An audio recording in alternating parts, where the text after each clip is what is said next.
সম্রাট কার্তিক মহারাজ স্বাগতম স্বাগতম স্বাগতম পদ্মশ্রী কার্তিক মহারাজ স্বাগতম স্বাগতম স্বাগতম হ্যালো भारत माता की पद्मश्री कार्तिक महाराज स्वागतम स्वागतम মঞ্চের সামনে যারা আছে हृदय सम्राट कार्तिक महाराज स्वागतम আপন মান জাতি ভুলেছে আপন মান আর जो আজি কে বীর্য বিহীন আর जो আজি কে বীর্য বিহীন হারায়ে ফেলেছে প্রাণ জাতি ভুলেছে আপন মান জাতি ভুলেছে আপন মান হিন্দু জাতি ভুলেছে আপন মান জাতি ভুলেছে আপন মান যাদের শাস্ত্র করিয়া সার পশ্চিম করে প্রাণ প্রসার যাদের শাস্ত্র করিয়া সার পশ্চিম করে প্রাণ প্রসার জ্ঞান বিজ্ঞানে অস্ত্রে ওড়ালো জগতে জয় নিশান তবু সে হিন্দু ত্যাজি স্বধর্ম আপন হিন্দুস্থান তবু সে হিন্দু ত্যাজি স্বধর্ম আপন হিন্দুস্থান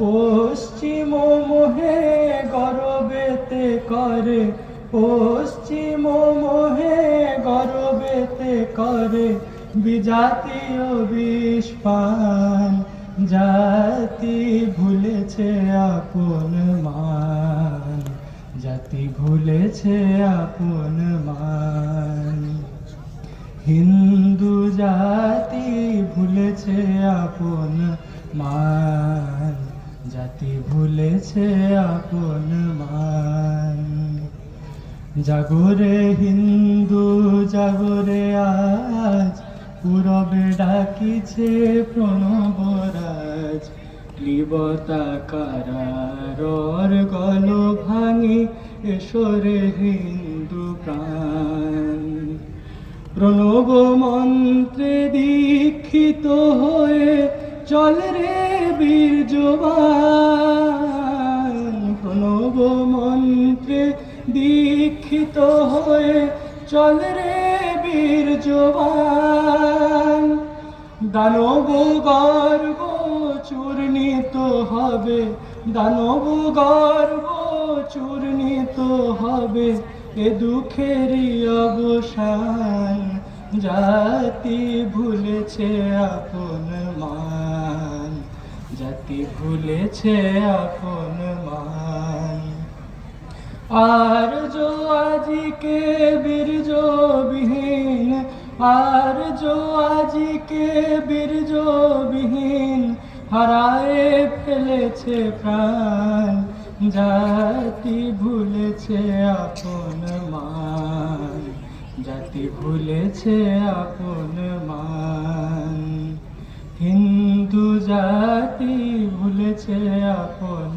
মান জাতি ভুলেছে আপন মান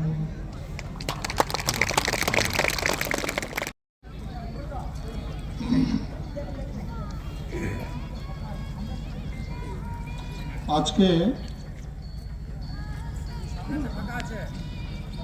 বাঁকুড়ার পূর্ণভূমিতে হিন্দু সম্মেলনের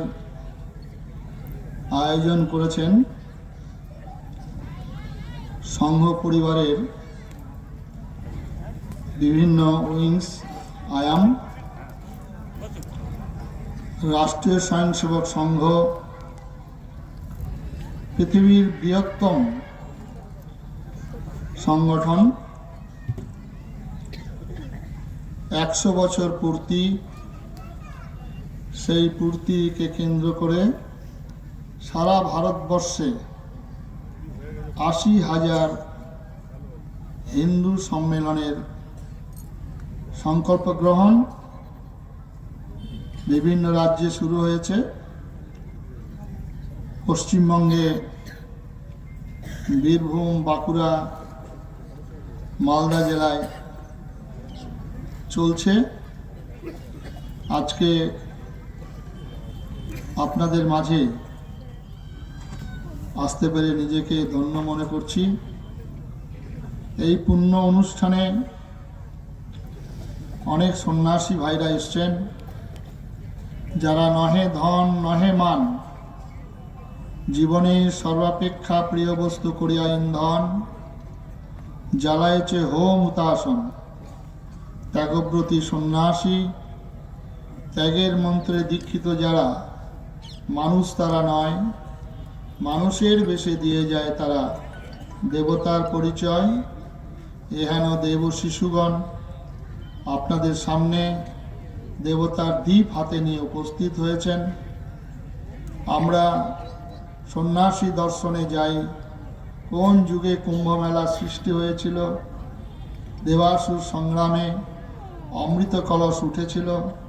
সেই অমৃত কলস ভারতবর্ষের 4 জায়গায় স্থাপন হয়েছিল: এলাহাবাদ, হরিদ্বার, উজ্জয়িনী, নাসিক। আজও মানুষ ছুটে চলছেন সেখানে। ধনী গরিব, শিক্ষিত অশিক্ষিত, ব্রাহ্মণ ক্ষত্রিয় বৈশ্য, সারা ভারতবর্ষের মানুষ সেখানে ছুটে যান। পশ্চিমবঙ্গের প্রান্তে গঙ্গাসাগর, কপিলমণির অভিশাপগ্রস্ত 60,000 সন্তান, সেই সন্তানকে পুনরুজ্জীবিত করার জন্য ভগীরথ কঠোর প্রয়াস করে মা গঙ্গাকে মর্তধামে আনায়ন করেছিলেন।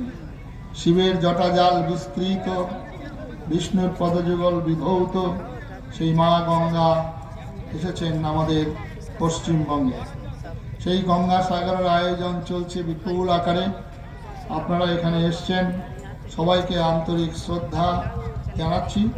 রাষ্ট্রীয় স্বয়ংসেবক সংঘের যারা প্রচারক, যারা কর্মী আছেন, তারা বাইরের গৈরিক কাপড়টি নেই, কিন্তু মনটাকে গৈরিকে রাঙিয়ে দেশমাতৃকের সেবায় তারা নিয়োজিত। তাদের উদ্দেশ্যে শত ধন্যবাদ, শ্রদ্ধা নিবেদন করছি। আমার কণ্ঠে কণ্ঠ মিলিয়ে জয়ধ্বনি দিয়ে শুরু করব। প্রথমেই জয় দিব আমরা দেবাদিদেব মহাদেব। দক্ষ যজ্ঞ নাশকারী, ত্রিশূল পিনাকধারী দেবাদিদেব মহাদেব কি। রক্ষ বংশ ধ্বংসকারী, ধনুর্বাণধারী ভগবান রামচন্দ্র কি। ধর্মরাষ্ট্র সংগঠনকারী, সুদর্শন চক্রধারী ভগবান শ্রীকৃষ্ণ কি। বন্দে মাতরম, বন্দে মাতরম, বন্দে মাতরম। বক্তব্য বিভিন্ন জেলায় রাখা হচ্ছে। আমি চিন্তা করছিলাম আজকে এখানে এসে যে বাংলার কথা, বাংলার ইসকন সারা ভারতবর্ষ নয়, পৃথিবী জোড়া মায়াপুরের ইসকন, তার প্রতিষ্ঠাতা একজন বাঙালি। রামকৃষ্ণ মিশন, সেটাও পৃথিবী জোড়া, তারও প্রতিষ্ঠাতা একজন বাঙালি। ভারত সেবাশ্রম সংঘ পৃথিবী জোড়া না হলেও কিছু দেশে আছে, তারও প্রতিষ্ঠাতা বাঙালি। স্বাধীনতার আন্দোলনে যে মন্ত্রের উদ্গাতা, তিনিও একজন বাঙালি। লর্ড হিউম কংগ্রেসের প্রতিষ্ঠাতা হলেও উমেশচন্দ্র বন্দ্যোপাধ্যায়, তিনিও একজন বাঙালি। স্বাধীনতার আন্দোলনে বক্তব্য শুনছিলাম আন্দামান জেলে, যার নামগুলি এখনো সাজানো আছে, সেলুলার জেলে গেলে আপনারা দেখতে পাবেন। তাদের 95% বাংলার বাঙালি। তারপরে হচ্ছে মহারাষ্ট্র এবং পাঞ্জাব, শিক্ষায় দীক্ষায়, শিল্পে সাহিত্যে, ধর্মে, সমস্ত দিক থেকে বাঙালি শ্রেষ্ঠ আসন নিয়েছিল। মাথা উঁচু করেছিল বাঙালি। বাঙালি কখনো মাথা নত করেনি। আজকের দাঁড়িয়ে বাঙালি বলে পরিচয় দিতে লজ্জা অনুভব হচ্ছে, মাথা নিচু হয়ে যাচ্ছে। আজকে ঝাড়খণ্ডে, আসামে গিয়েছিলাম, সেখানে বলছেন আপনি কোথা থেকে এসেছেন। কারণ সন্ন্যাসীদের কোনো জাতি হয় না, সন্ন্যাসীরা নিজের শ্রাদ্ধ করেই সন্ন্যাসী হয়েছেন। স্বামীজি আপনি বুদ্ধি করে এড়িয়ে যাচ্ছেন, বলেন না আপনি বাংলার বাঙালি, বলছেন না কেন? তখন আমি বললাম হ্যাঁ বাঙালি। এই বাংলার শ্রেষ্ঠ দুজন মানুষ, মহামানব, একজন নেতাজি সুভাষ, তার আমরা জন্মদিন জানি, মৃত্যু রহস্য আজও আমরা জানতে পারলাম না, আমরা বাঙালি। আরেকজন বাঙালি এখনকার প্রজন্ম যারা আছেন তারা কেউই তার অবদান সম্পর্কে জানেন না। তার সম্পর্কে টিভি চ্যানেলে দুদিনকার ছোকরারা বিষোদ্গার করছেন। এই বাঙালি যদি না থাকতো তাহলে আজকে আমরা পশ্চিমবঙ্গে থাকতে পারতাম। এই বাঙালি হচ্ছেন পশ্চিমবঙ্গের স্রষ্টা ডক্টর শ্যামাপ্রসাদ মুখার্জি। তিনি এক বিধান, এক নিশান, এক প্রধানের বার্তা নিয়ে গিয়েছিলেন কাশ্মীরে। সেখানেও তার মৃত্যু রহস্য আজও আমরা জানলাম না বাঙালি। আজকে মহাত্মা গান্ধীর মৃত্যু নিয়ে নাথুরাম গডসকে যেভাবে বিষোদ্গার করা হয়, কিন্তু তাদেরকে একবারও ঘুরে প্রশ্ন করা হচ্ছে না যে আজকে নেতাজি সুভাষের মৃত্যুর কারণ কি, তার রহস্য কি। একবারও জিজ্ঞাসা করা হচ্ছে না শ্যামাপ্রসাদের মৃত্যুর রহস্যের কারণ কি। একবারও জিজ্ঞাসা করা হচ্ছে লাল বাহাদুর শাস্ত্রীর মৃত্যুর কারণ কি, তাকে কে মানবে, এটা কথা কিন্তু কেউ বলছে না। আজকে পাল্টা বলার সময় এসছে, তা বলতে হবে।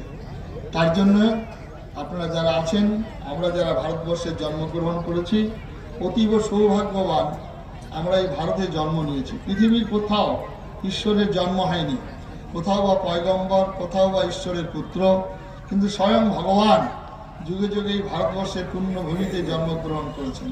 আর সেই ভগবানকে গর্বে ধারণ করেছেন ভারতবর্ষের মা। আপনারা ধন্য, তাই আপনাদের উদ্দেশ্যে প্রণাম নিবেদন করছি। আমরা ভারতবর্ষে জন্মগ্রহণ করেছি, আমরা প্রথমত মানুষ। আমরা সবাই এখানে তো মানুষ হয়ে জন্ম নিয়েছি নাকি? কিন্তু আমাদের মুনি ঋষিরা বলছেন না, আমরা সবাই মানুষ নই। এখানে আমাদের মধ্যে অনেক বাঘ আছে, সিংহ আছে, হাতি আছে, ঘোড়া আছে, শিয়াল আছে, কুকুর আছে।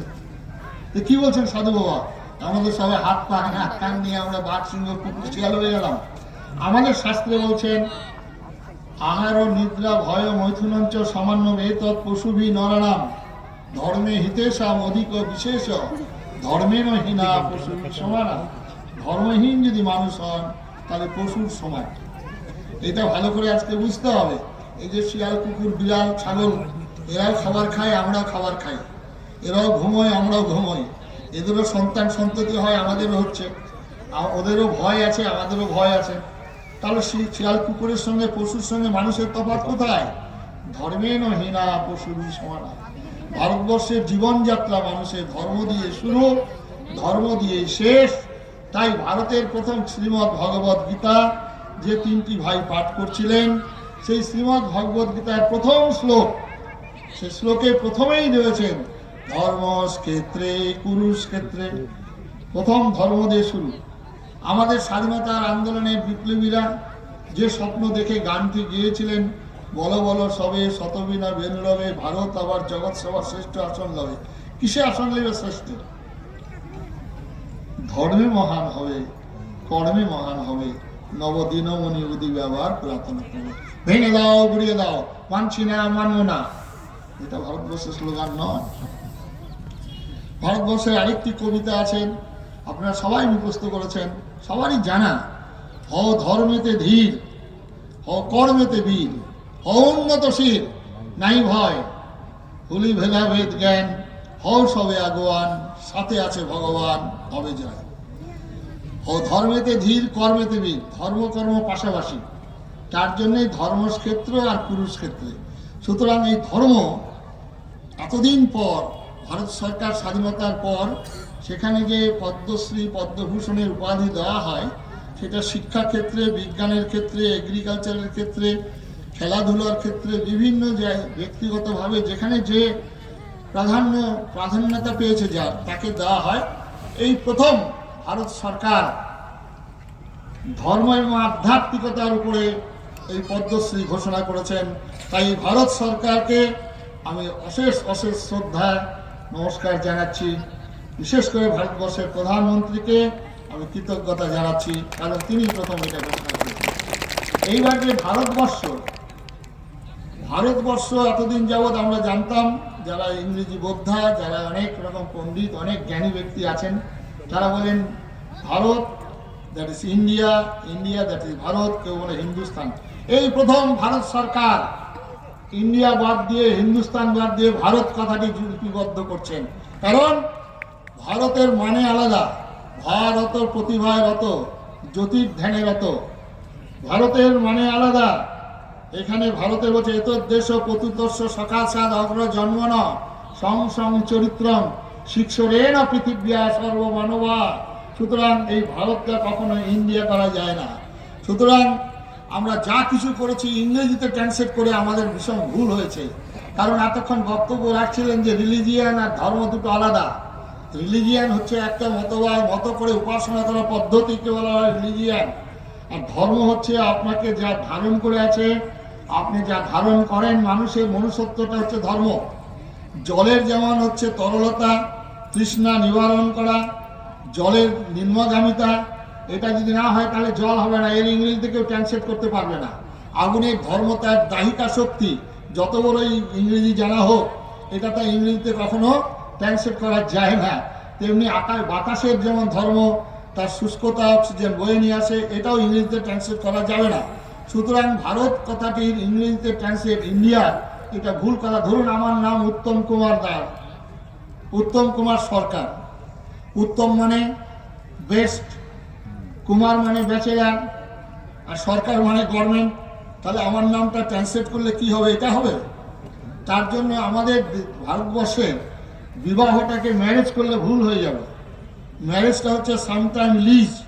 আর আমাদের হিন্দু ধর্মের যে বিবাহ বিশেষভাবে বহন করা এবং অর্ধাঙ্গিনী সহধর্মিনী বলা হয়।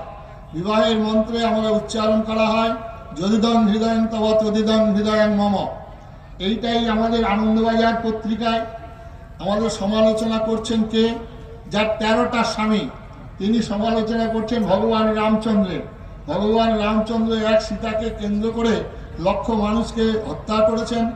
রামচন্দ্র ছিলেন স্ত্রৈন্য কামুক, এই বলে তারা আনন্দবাজার বিষদগার হয়েছিল।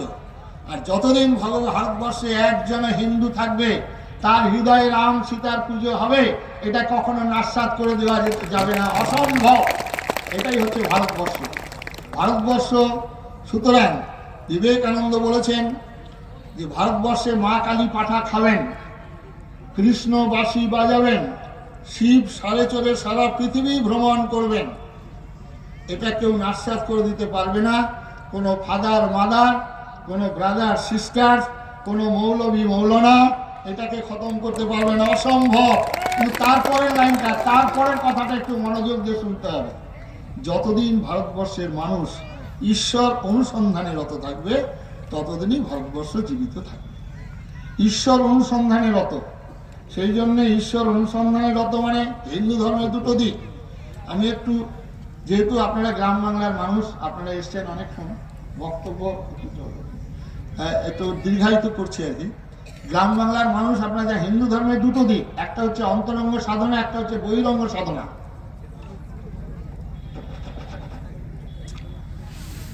আচার্য স্বামী প্রণবানন্দজি মহারাজের ধর্মের সংজ্ঞা দিতে গিয়ে বলছেন, ধর্ম নাই মালায় ঝোলায়, ধর্ম নাই মন্দিরে মসজিদে গির্জায়, ধর্ম নাই বেদে পুরাণে কোরআনে। তাহলে আপনারা তো অবাক হচ্ছেন, স্বামীজি আপনি নিজে গৈরিক কাপড় পরেছেন, সাধু বাবাদের আপনি সম্মান জানাচ্ছেন, বড় বড় মন্দির তৈরি করছেন, মন্দিরের তৈরি করার জন্য আপনার লড়াই করছেন, মন্দির ভোগ্য তৈরি করছেন অযোধ্যায়। না, আমাদের হিন্দু ধর্মের দুটো দিক। এই অন্তরঙ্গ সাধনা যদি না থাকে, তাহলে বহিরঙ্গ সাধনায় কোনো লাভ হবে না। এটা হচ্ছে হিন্দু ধর্মের কথা। আমরা হিন্দু ধর্মের মূর্তি পূজা করি। এই মূর্তি পূজা নিয়ে আরেক দল বলছে আমাদের মূর্তি ভাঙা হচ্ছে রক্তে। যে দল যারা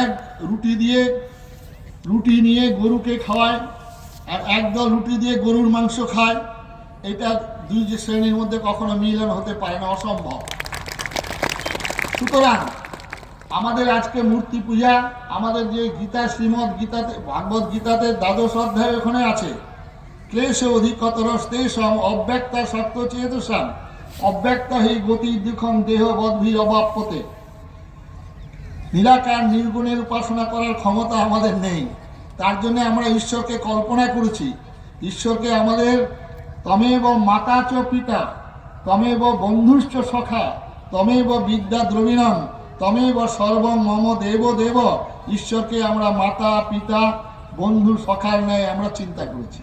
সুতরাং ঈশ্বর আমরা যারা পুজি, আমাদের ঈশ্বরকে স্নান করাই কোথায়? আমরা ভগবানকে স্নান করাই কোথায়? বলতে পারবেন কেউ? রামেশ্বরমে ভগবানকে স্নান করায়। এবার চিন্তা করবেন, হিন্দু ধর্মের মুনি ঋষিদের যে চিন্তা ব্যক্তি, তাদের যে চিন্তা। এবার ভগবান স্নান করার পর আমরা কি করি? স্নান করার পর কি করি মায়েরা? আমরা পোশাক পরি, কাপড় পরি, পরি না? নিজেকে নিয়ে সবসময় বিচার করবেন, কাপড় পরি। তাহলে ভগবানকে আমরা কাপড় কোথায় পরাই? পোশাক বলুন? দ্বারকায়। বাহ, খুব সুন্দর, খুব সুন্দর উত্তর। দ্বারকায় আমরা পোশাক পরাই। এবার ভগবান পোশাক পরলে, স্নান করলেন, পোশাক পরলেন, এবার খাবেন কোথায়? এটা অন্তত জানা দরকার আপনাদের। পৃথিবীর সর্বাপেক্ষা বৃহৎ রন্ধনশালা হচ্ছে জগন্নাথ ধাম। আজও বিজ্ঞান সেখানে পৌঁছাতে পারেনি। কি করে উনুনে রান্না হচ্ছে প্রথম হাঁড়ি, এবং হাজার হাজার লোক যারা আমাদের মন্দিরের সমালোচনা করে তাদের মুখে জবাব দেবেন, এই জগন্নাথ ধামে কত মানুষ খালি হাঁড়ি তৈরি করছে। ওই হাঁড়িগুলো দৈনিক তৈরি করতে হয়। ওই পুরোনো হাঁড়ি ধুয়ে আবার চাপিয়ে দিলাম তা হবে না। সেখানে অদ্ভুত ব্যাপার, জল এখনো মেশিনে তোলা হবে না, হাতে জল তোলা হয়। 51 মণ চালের দৈনিক ভোগ হয়। তাহলে কত হাজার বিঘের চাষবাস করা হচ্ছে, এবং রথের দৈনিক কাঠ আনা হয়, প্রতি বছর নতুন নতুন কাঠ আনা হয়। এই জগন্নাথ ধামের যে রহস্য এখনো উদ্ঘাটন করতে পারেনি বিজ্ঞান, যে কি করে এই জগন্নাথ ধামে চলছে।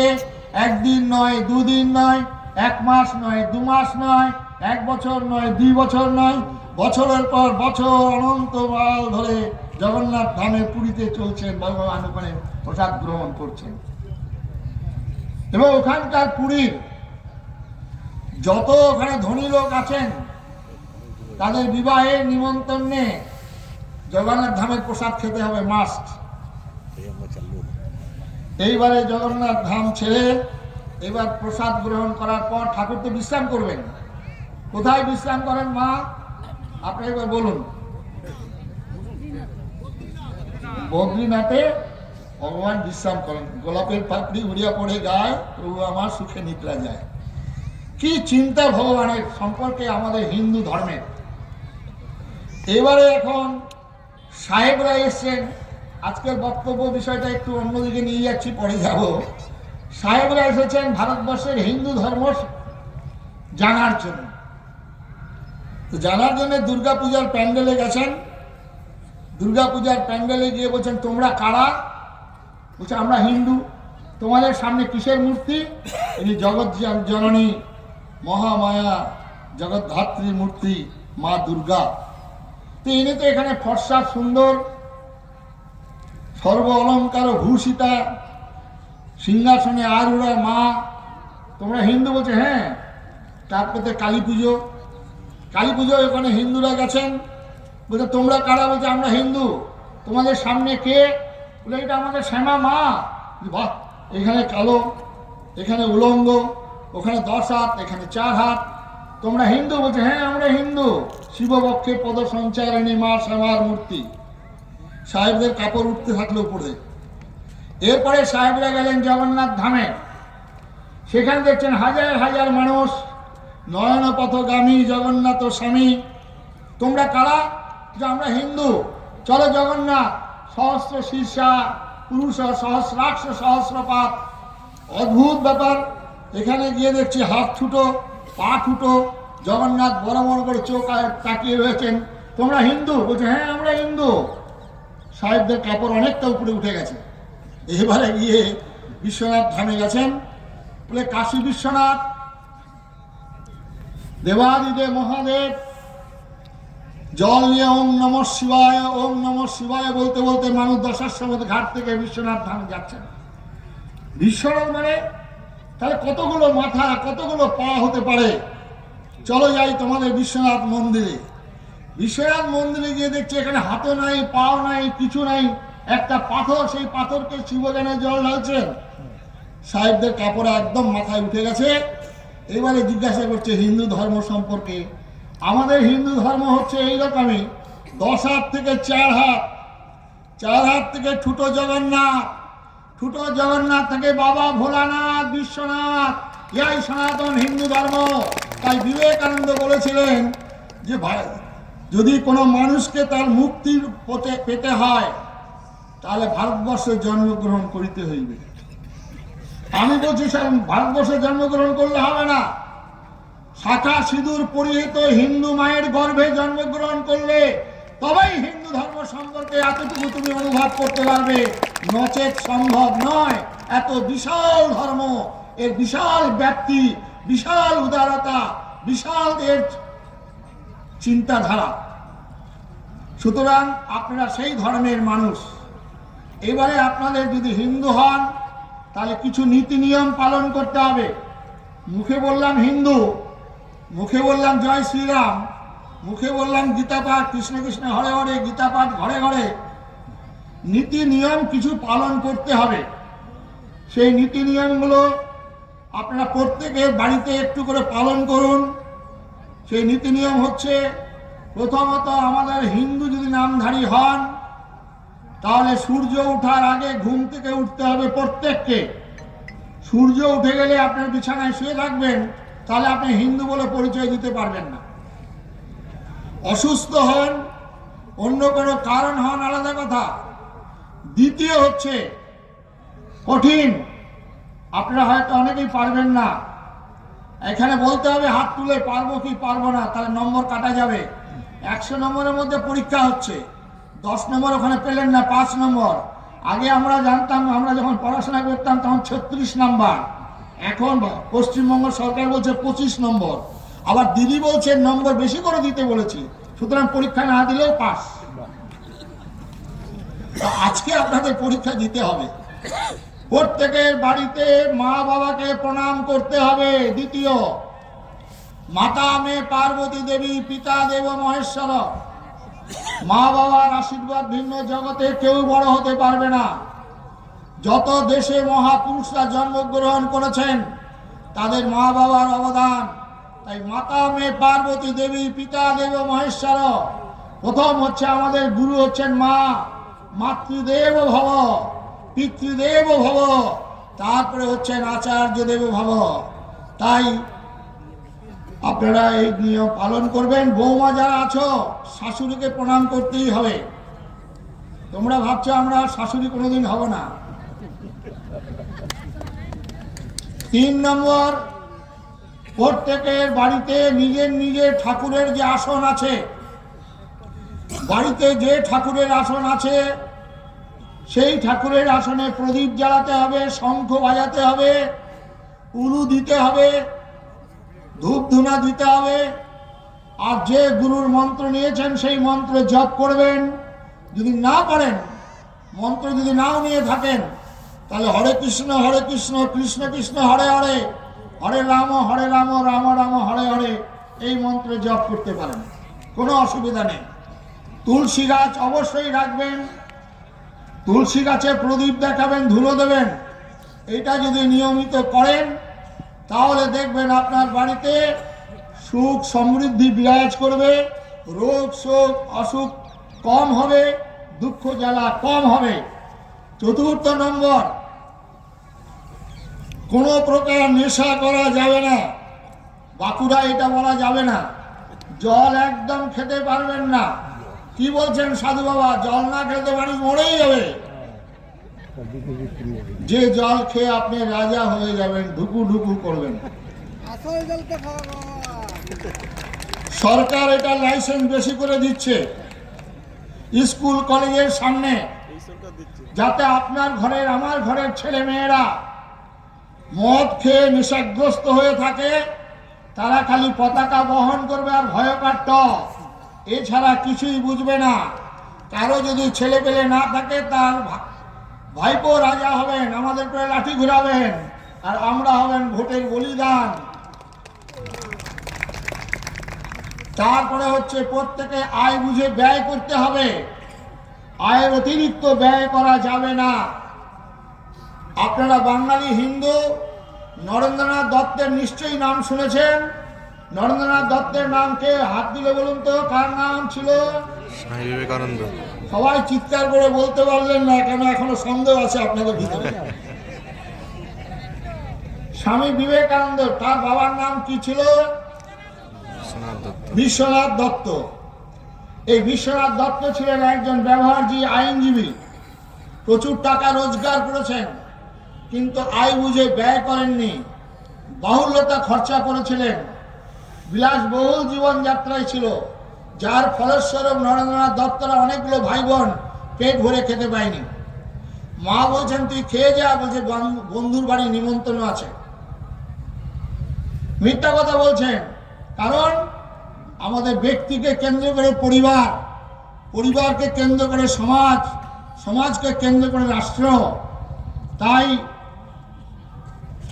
ব্যক্তি জীবনে যদি আপনি বাহুল্যতা করেন, তাহলে পরিবারটি ভুগবে। তাহলে বামফ্রন্ট সরকারের সময়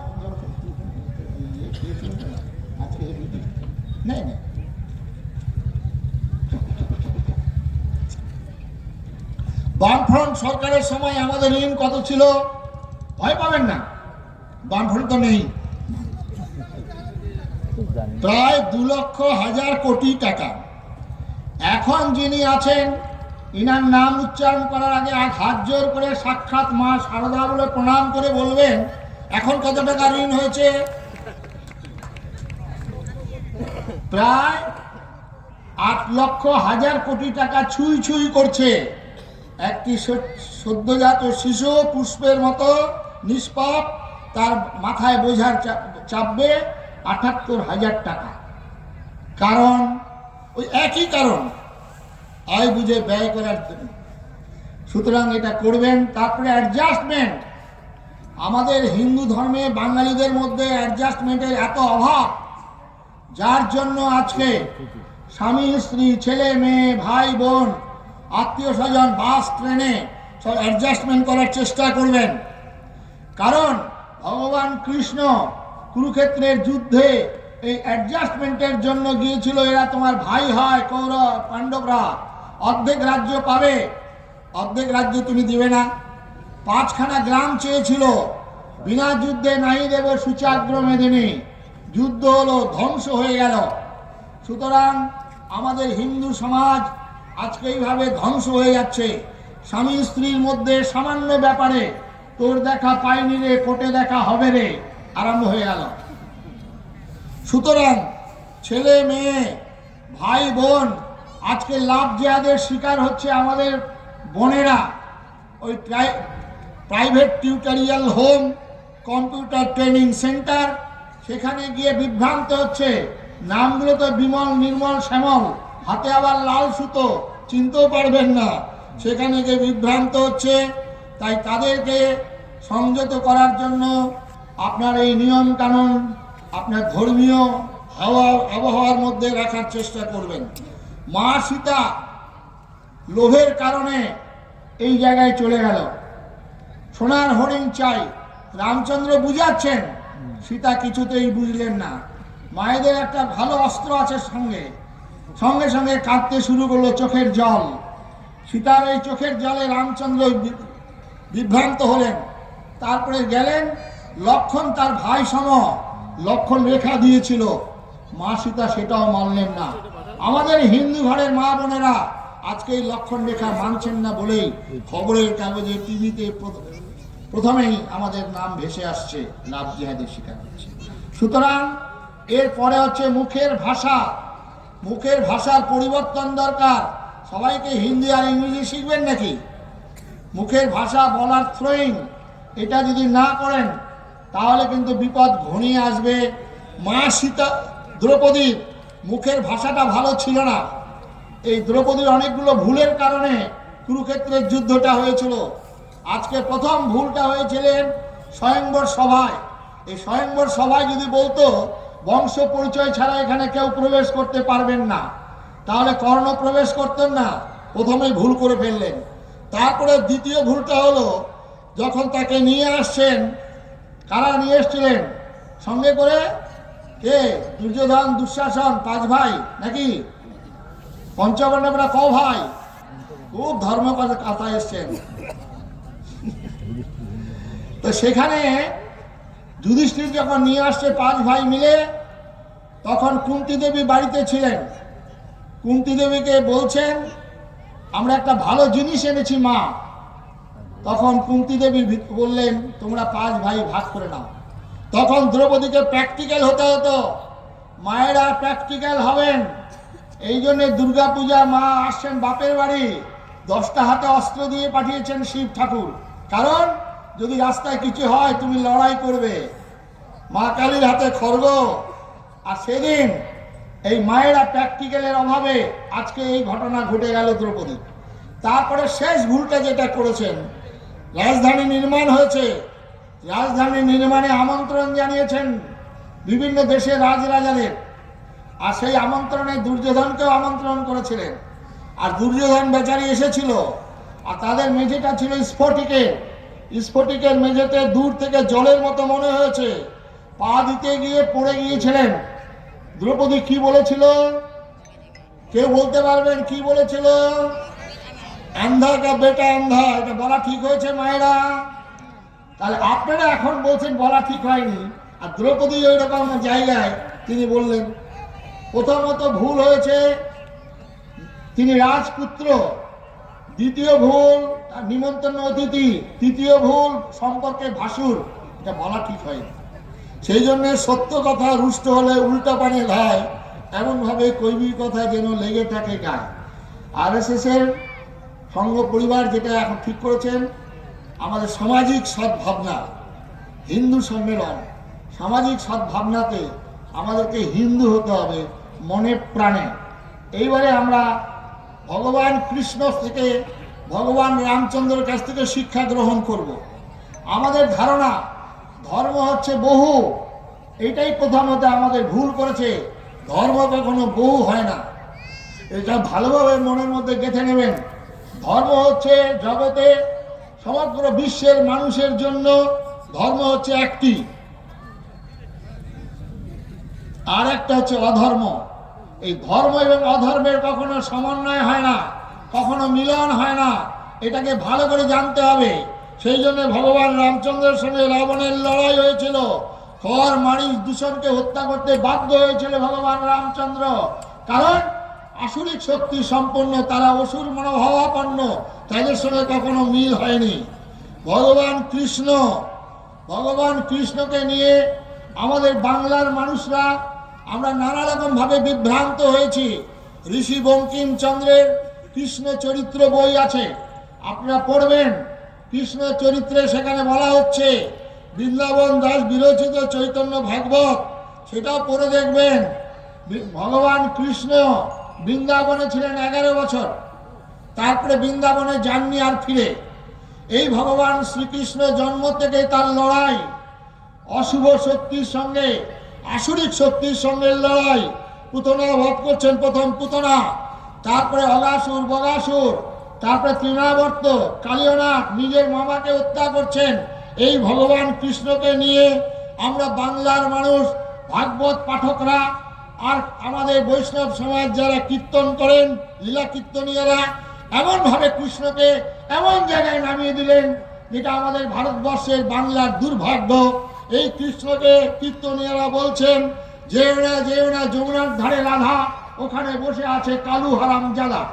আমরা এই ভগবান কৃষ্ণকে, মায়েরা স্নান করছেন, সেখানে পুকুরের ঘাটে গিয়ে কাপড়গুলো সব নিয়ে চলে গেলেন কদম্ব বৃক্ষে। কোথায় আছে? কোনো আধ্যাত্মিক ব্যাখ্যায় যাবেন না। বাস্তব প্র্যাকটিক্যাল হবেন। এই ভগবানকে নিয়ে যারা বিধর্মীরা বলছেন এই তো হিন্দুর ভগবান, দেখো কি রকম মায়েরা স্নান করছে, কাপড়গুলো নিয়ে যাবেন উপরে।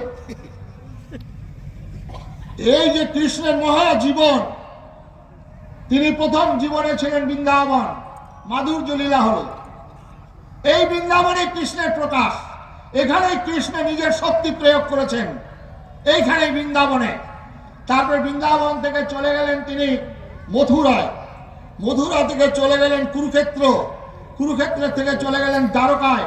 লীলা কীর্তনিয়াতে বাবাজিদের বলবেন একবার কালিয়ার দমন কীর্তনটা করুন তো, সেটা করবে না। সুতরাং এই কৃষ্ণকে আজকে আমাদের চিন্তা করতে হবে। তিনি শ্রীমদ্ ভগবদ গীতার উদ্গাতা। আমাদের বহু ধর্মশাস্ত্র আছে, ঋষির উবাচ, ব্রহ্ম উবাচ, মুনির উবাচ, কিন্তু একমাত্র শ্রীমদ্ ভগবদ গীতা শ্রী ভগবান উবাচ। গীতা মে হৃদয়ং পার্থ, এবং সেখান থেকে শিক্ষা গ্রহণ করতে হবে আজকে। সেই কি শিক্ষা? সেখানে অর্জুন যুদ্ধ করবে না, অর্জুনকে যুদ্ধ করাবে, এবং অর্জুনকে যখন যুদ্ধ করাতে গিয়ে ভগবান এই গীতা তৈরি হলো। এবং এই গীতা হচ্ছে পৃথিবীর সমস্ত মানুষের কল্যাণে নিয়োজিত। গীতা হচ্ছে আকাশের মতো উদার, সমুদ্রের মতো গভীর। গীতা হচ্ছে বিনা তেলের প্রদীপ। গীতা হচ্ছে সধবা থেকে বিধবা, বিধবা থেকে বালিকা, বালক থেকে যুবক, সন্ন্যাসী থেকে গৃহী, রাজা থেকে প্রজা, সবার জন্য শ্রীমদ্ ভগবদ গীতা। তাই তো নজরুল বলেছেন, হে পার্থ সারথি বাজাও বাজাও তব পঞ্চজন্য শঙ্খ, ধনুকেরি টঙ্কারো হানো হানো, গীতার মন্ত্রে জীবন দানো। নজরুল তো বলতেই পারতেন কোরআনের মন্ত্রে জীবন দানো, তিনি কেন বললেন গীতা? কারণ শ্রীমদ্ ভগবদ গীতা হচ্ছে অসাম্প্রদায়িক। শ্রীমদ্ ভগবদ গীতা জাতি, ধর্ম, বর্ণ, রাজনৈতিক দলমত নির্বিশেষে সবার জন্য শ্রীমদ্ ভগবদ গীতা। আর আমরা সেই শ্রীমদ্ ভগবদ গীতাকে নিয়ে বাংলার বুকে ওই নবদ্বীপ ধামে ৫,০০০ কণ্ঠ, তারপরে ব্রিগেড প্যারেড গ্রাউন্ডে ১ লক্ষ কণ্ঠ, সরকারের বিরোধিতা সত্ত্বেও ১,৩৭,০০০ মানুষের উপস্থিতি, তারপরে পোয়াখালী মাঠে শিলিগুড়ি। এইবারে আপনারা দেখলেন ৫ লক্ষ কণ্ঠে গীতা পাঠ। কোনো রাজনৈতিক পেশি প্রদর্শন নয়। আমরা কিছু সাধু সন্ন্যাসী করজোরে প্রার্থনা করেছিলাম যে আপনারা আসুন, বাংলার ঘোরতর দুর্দিনে, বাংলার এই দুরবস্থায় আপনারা সনাতনী হিন্দুরা আপনারা একতাবদ্ধ হন, আসুন গীতা পাঠকে কেন্দ্র করে কুরুক্ষেত্রের মাঠে আমরা উপস্থিত হই। বড় বড় পণ্ডিতরা আজকে টিভির টকশায় গীতা আবার মাঠে কেন পাঠ হবে, গীতা আবার কেন মাঠে? আরে মূর্খ, গীতা তো মাঠেই উদ্গান হয়েছিল, কুরুক্ষেত্রের মাঠে। আবার গীতার শ্লোক বলতে গিয়ে ভুলভাল শ্লোক বললেন, প্রথম অধ্যায়টা নাকি জ্ঞান যোগ আরম্ভ করলেন। এইসব মূর্খরা আমাদের গীতা সম্পর্কে উল্টাপাল্টা কথা বলছেন। আজকে এই গীতা নিয়ে, আজকে আমাদের দেবদেবীদের নিয়ে, আজকে যখন মকবুল ফিদা হোসেন যখন আমাদের সরস্বতীকে নিয়ে, আমাদের গণেশকে নিয়ে উলঙ্গ চিত্র, অসভ্য ব্যাখ্যা যখন আরম্ভ করলেন, আমরা তখন প্রতিবাদ করেছিলাম ওই শহীদ মিনারে দাঁড়িয়ে। আমি তখন সেখানে ছিলাম, উমা ভারতী ছিলেন এবং প্রবীণ ভাই তগড়িয়া ছিলেন। আমি সেখানে বললাম, আমি সেখানে বললাম, তখন আমাদের মুখ্যমন্ত্রী ছিলেন বুদ্ধদেব ভট্টাচার্য। উনি বলবেন এটা শিল্পীর শিল্পকার্য, সুতরাং শিল্পীর শিল্পকার্যকে বাধা দেওয়া যাবে না। আমি সেখানে বক্তব্য রাখতে গিয়ে বললাম, ওরে বুদ্ধদেব ভট্টাচার্য, তোমার মা, তোমার মাসির পিসিকে নিয়ে এমন তোরা উলঙ্গ চিত্র আঁকলে তুমি বলবে শিল্পীর শিল্পকার্য।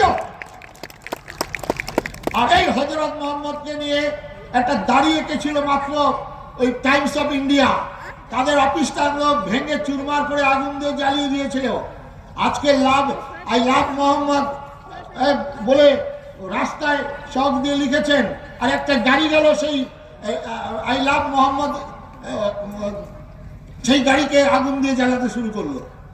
আপনার মেদিনীপুরে একটা গাড়িতে বিয়ে বাড়ির বরযাত্রী থেকে যাচ্ছিল, সেখানে একটা গান হচ্ছিল, আর রাস্তায় দাঁড়িয়ে বললেন এই গান কেন হবে? চলুন কত বড় পালোয়ান আছেন মুর্শিদাবাদে, চলুন কত বড় রাজনীতিবিদ আছেন, চলুন কত বড় সেনাপতি আছেন, চলুন কত বড় ভাইপো আছেন মুর্শিদাবাদের বুকে। চলুন সেখানে পৌষ মাসের সংক্রান্তিতে আমাদের যারা গোয়ালা ভাই, যারা যাদব শ্রেণীর, তারা সেখানে আলপনা করেছিল রাস্তার পাশে। আর মুসলিম কতগুলো যুবক গিয়ে বলছেন যে আমরা মুসলমান, আমরা আলপনা দেখবো না, আলপনা মুছো। আলপনা মুছে দিতে বাধ্য হয়েছিল। আপনারা অবাক হবেন, আমাদের ওখানে রং খেলা হয়েছিল। রং খেলায় আমাদের আশ্রমের কয়েকটি ছেলে রাস্তায় রং খেলতে গিয়ে একটা যুবকের গায়ে রং পড়েছিল। সঙ্গে সঙ্গে যুবকটা সাইকেল থেকে নেমে ছেলেটার গালে চড় মেরেছেন। আর পুলিশরা সঙ্গে সঙ্গে চলে এসছেন। এখানে মুর্শিদাবাদের বেলডাঙ্গার কয়েকজন আছে এখানে। তো পুলিশরা চলে এলেন আর সঙ্গে সঙ্গে তাকে থানায় নিয়ে যাওয়া হলো। আর থানার থেকে তখন এসডিপিও, এডিএম এবং রাজনৈতিক নেতারা এলেন। এসে বললেন যে আমাকে ডাকলেন হিন্দুরা, বলে কার্তিক মহারাজ যেতে হবে থানাতে। আমি দেখলাম প্রচুর লোক থানাতে। কেন? পিস কমিটি, যাতে অশান্তি না হয়। আমি খুব ভালো কথা। তো আজকের রঙের দিনে সরকার বলে দিচ্ছেন বেলা 12টা থেকে 2টো পর্যন্ত রং খেলা হবে। আজকের দিনে হচ্ছে চৈতন্য মহাপ্রভুর জন্মদিন। আমরা বাঙালি হিন্দুরা আজকে আমরা দোল উৎসব পালন করি। সুতরাং এই দিনে যদি কারো ইচ্ছা না হয় রং খেলা, তেমনি রাস্তায় বেরোবেন না। তখন বললো কার্তিক মহারাজ এই জন্যই আপনাকে আমরা সাম্প্রদায়িক বলি, দাঙ্গাবাজ বলি। আপনি এই কথাটা কেন বলবেন? রাস্তাটা ভারত সরকারের। আমি বললাম খুব ভালো কথা। তাহলে রাস্তা দিয়ে যারা যাবে, তাহলে আমরা কি করে বুঝবো যে এটা হিন্দু না এটা মুসলমান? আজকাল তো হিন্দুদের নাম আপনারা রাখছেন। তখন আমি বললাম জামার উপরে লিখে দেবেন আমার নাম আলিমুদ্দিন, কলিমুদ্দিন, শামসুদ্দিন। কোনো হিন্দু আপনাকে রং দেবে না। আপনারা যখন সিপির ভোটে যেতেন, যখন এসআইআই ভোটে যেতেন, যখন টিএমসি ভোটে যেতেন, তখন বিজয় মিছিল করেন রঙে রঙে ছায়ালাভ করে। সেদিনকার রংটা রং হয় না, দোল পূর্ণিমার দিনে রংটা রং হয়। দুর্ভাগ হিন্দু সমাজ আমরা। আজকে মূর্তি পূজা, আমরা মূর্তি পূজা করি, কোটি কোটি টাকা খরচা করে মূর্তি বিসর্জন করি। কিন্তু আমাদের থেকে তোমরা বেশি মূর্তি পুজো করো। আজকে তোমরা পশ্চিম দিকে তোমাদের মসজিদ আছে, পশ্চিম দিকে নামাজ করো। আল্লাহ যদি নিরাকার হন, তাহলে আল্লাহ তো পূর্ব দিকেও থাকবে, আল্লাহ তো উত্তর দিকেও থাকবে, আল্লাহ তো দক্ষিণ দিকেও থাকবে। তাহলে আল্লাহর আমার তাহলে রাস্তার কি প্রয়োজন হয়? তাহলে মসজিদের কেন প্রয়োজন হয়? আজকে খ্রিস্টানরা আজকে চার্চে যাবেন, সেখানে গিয়ে দেখবেন একটা কাঠের বাক্স, সেখানে একটা পরী রাখা আছে, মোমবাতি জ্বালানো হয়। তাহলে কাঠের বাক্সের কি প্রয়োজন? ক্রসের কি প্রয়োজন? পরীর কি প্রয়োজন?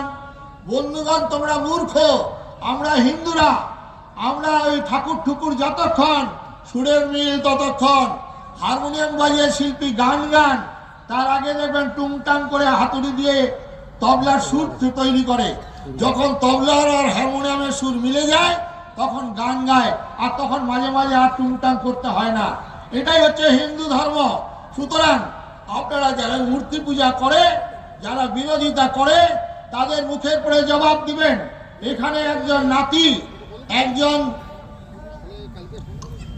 বাবা আর মা, তিনজনের ছেলে, বাবা আর মা তিনজনেই রাস্তা দিয়ে যাচ্ছে। ছেলেকে জিজ্ঞাসা করা হচ্ছে তুমি কোথায় যাচ্ছ? ছেলে বলছে আমি দাদুর বাড়ি যাচ্ছি। ভদ্রলোককে জিজ্ঞাসা করছে আপনি কোথায় যাচ্ছেন? বলে আমি শ্বশুর বাড়ি যাচ্ছি। এবার মেয়েকে জিজ্ঞাসা করছেন তুমি কোথায় যাচ্ছ? আমি বাপের বাড়ি যাচ্ছি। তিনজন একই রাস্তা দিয়ে যাচ্ছেন, একই বাড়িতে যাচ্ছেন, তিনজনের তিন রকম সম্পর্ক। ইয়াই হিন্দু ধর্ম। তোমরা ভাই তোমরা বুঝতে পারবে না, তাই তোমাদের মৃত্যু হয়ে আবার জন্ম নেবে। তাড়াতাড়ি জান্নাতে যাওয়ার জন্য ব্যবস্থা হচ্ছে। তাড়াতাড়ি যাবে, তাড়াতাড়ি স্বর্গে যাবে। আর কিছুদিন অপেক্ষা করো, ফিরাদ হাকিম। কেবল তো আবুধাবিতে লক্ষ্মীনারায়ণ মন্দির হয়েছে, আর কিছুদিন পর জানো ইসলামের দাওয়াতি তো ভালোই করে দেবেন। আমরা চতুর্দিকে বাঙালি হিন্দুরা একতাবদ্ধ হচ্ছে। তাই আমাদের বাঁচতে হবে, বাঁচার জন্য আমাদের শক্তি সংগ্রহ করতে হবে। এক হাতে অস্ত্র আর এক হাতে শাস্ত্র। অস্ত্রহীন যদি শাস্ত্র হয় তাহলে ওই দিব্য জ্ঞান এত বড় সাধু বাবারা ছিল, সব পালিয়ে আসতে হয়েছিল। যেখানে হিন্দুরা সংখ্যা বেশি আছে, কত সিদ্ধ বাবা ছিল, কত রকম অনুকূল প্রতিকূল ছিল, কত রকম মুসুরি ডাল সিদ্ধ, কত রকম ঈশ্বর আল্লাহ গার্তের নাম ছিল, কত নামনারায়ণের নাম ছিল, সব পালিয়ে আসতে হয়েছিল। কারণ তাদের দিব্য জ্ঞান ছিল, কাণ্ড জ্ঞান ছিল না। তাই এক হাতে অস্ত্র যেমন থাকবে, এক হাতে শাস্ত্র থাকবে। বিবেকানন্দ বলেছেন, বিনাশের শক্তি লইয়া ভারতবর্ষ জাগবে না, চৈতন্যের শক্তি লইয়া গৈরিক বেশ হয়ে আজকে ভারতবর্ষের আজকে বৃহত্তম রাজ্য, সেখানে গৈরিক পতাকা পথ পথ করে উঠছে। আগামী দিনে সেই গৈরিক পতাকা উড্ডীন হবেই। সুতরাং এই ভারতবর্ষে তাই আপনারা যারা আছেন, আজকে হিন্দু যারা আছেন, শুধু ফুলে নয়নে জলে কাকুতি মিনতি গানে পূজা নেব না। এবার সংকল্প করিতে হইবে অসুর বদিবার, তবে হবে বিশ্ব মাঝে বাঁচিবার চির অধিকার। মা কালীর সামনে বলি হয় পাঠার আর ভেড়ার। কোন মন্দিরে দেখেছেন বাঘের বলি হয়, কোন মন্দিরে দেখেছেন সিংহের বলি হয়, বাঘ সিংহের বলি হয় না। আজকে হিন্দু সম্মেলন চতুর্দিকে হচ্ছে, আর হিন্দুদের খুব আনন্দ যে কার্তিক মহারাজ আসবেন, গরম গরম ভাষণ, কি হাততালি পড়বে, মিডিয়া বন্ধুরাও আসবেন, কার্তিক মহারাজ কি বলে সেটা ছড়িয়ে যাবে। আর দিদি তো ওখানে বসে আছেন, আমার পরিচিত নামটা দিদি ছড়িয়ে দিয়েছেন সারা ভারতবর্ষে, আমি দিদিকে ধন্যবাদ জানাই। সুতরাং আপনারা দাঁত এবং জীব সহাবস্থান, দাঁত যখন নড়ে জীব বারবার করে আঘাত হানে, এটা জগতের নিয়ম। আর মা কালীর সামনে পাঠার, সেই পাঠাটার খুব আনন্দ হয়েছে। সকালবেলায় পাঠাকে স্নান করানো হয় যেদিন বলি হবে, আর সেদিন নতুন দড়ি পরানো হয়, আর ভালো ভালো খেতে দেওয়া হয়। আর পাঠাটা মনে করছে আমাকে তো কোনোদিন এত ভালো ভালো খেতে দেয়নি। তা আজকে এরকম গৈরিক পতাকায় একদম ভর্তি হয়ে গেছে এলাকা, বহুদূর থেকে রাস্তা থেকে গৈরিক পতাকা জয়ধ্বনি দিতে দিতে আসছে। আপনারা মাঠে বসে ভাবছেন কি আনন্দ, কি আনন্দ। সেদিন পাঠাটারও আনন্দ হয়েছিল। এইবারে পুরোহিত মন্ত্র উচ্চারণ করছেন, যেমন একদল মন্ত্র উচ্চারণ করেছিল if coming Pakistan shall come on my dead body, আর একদল মন্ত্র উচ্চারণ করেছিল demand for Pakistan it is fantastic nonsense. এইরকম মন্ত্র উচ্চারণ করেছিল সেই দিন পুরোহিত। জয়ন্তী মঙ্গলা কালী ভদ্র কালী কপালিনী দুর্গা শিবা ক্ষমা ধাত্রী স্বাহা স্বাধা নমস্তুতে, মারছে কোপ পাঠা ভ্যাঁ। 1947 সালের 15ই আগস্ট আমরা পাঠা ভ্যাঁ। এরপরে দেখুন পাঠাগুলোর কি মজা। এই যে ঘাস দুব্ব আর বেলপাতা অর্পণ করছিল, বাকি পাঠাগুলো যে এখনো বলি হয়নি, তারা মনের আনন্দে সেই বেলপাতা আর ঘাস দুব্বগুলো খাচ্ছে, আর নিজেরাই পিছনে গুতোগুতি করছে পাঠাগুলো। আরে পাঠাটা চেয়ে দেখ, তোকে যে বলি দিচ্ছে তার পেছনে গুতো মার। পাঠাটার এই বোধ শক্তি নেই। আমরা 1947 সালের 15 আগস্ট আমরা ভ্যা পাঠা, আর আমরা নিজেরাই আমরা গুতোগুতি করে মারামারি করছি। কেউ আরএসপি, কেউ সিপিএম কংগ্রেস, এখন টিএমসি আর বিজেপির মারামারি নিয়ে আমরা মরছি। আরে আমরা কাদের জন্য বলি হলাম, কারা দেশটা ভাগ করলো, তাদেরকে চিহ্নিত করে তাদের পাছায় গুতো মারার ক্ষমতা আমাদের নেই। আমরা মূর্খ, আমরা বাঙালি।